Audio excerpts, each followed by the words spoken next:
जय माता दी, नमस्ते, प्रणाम दोस्तों। मैं उषा तिवारी एक नई वीडियो में आप सभी का स्वागत कर रही हूँ और एक बहुत सुंदर सा चुटकुला जो है सोहर का उठान गीत लेके आई हूँ। आशा करती हूँ ये गीत आप लोग को जरूर पसंद आएगा। गीत पसंद आता है तो लाइक कर देना, चैनल पर पहली बार आए तो सब्सक्राइब भी कर लेना, ठीक है, ताकि अच्छे अच्छे गीत आपको मिलते हैं।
नखरे बड़े हैं पिया, मेरे देवर के नखरे बड़े हैं पिया, मेरे मायके से भैया बुला दो पिया, मेरे मायके से भैया बुला दो पिया,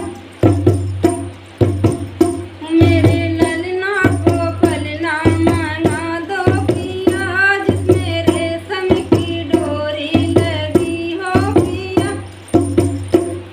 आशा करते हैं चुटकुला सोहर उठान गीत आप लोग को जरूर पसंद आएगा। हमारा गीत आपको पसंद है, चैनल पर पहली बार आए हो तो सब्सक्राइब कर लेना, वीडियो को लाइक शेयर भी कर देना। मिलते हैं अच्छी वीडियो में, तब तक के लिए धन्यवाद।